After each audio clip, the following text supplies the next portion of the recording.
முருகா உன் குணம் தன்னை அறிந்து கொண்டேன், உன் முத்தான தத்துவமே புரிந்து கொண்டேன்.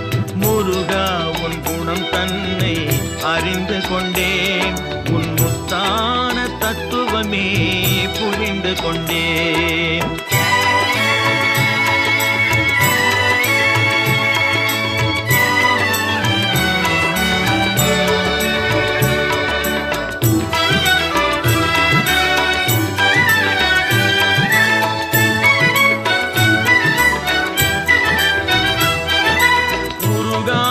மனம் தன்னில் நீ இல்லை, உருகாத மனம் தன்னில் நீ இல்லை என்ற உண்மையை கண்டு கொண்டேன், இனி விடுவதில்லை. உண்மையை கண்டு கொண்டேன்,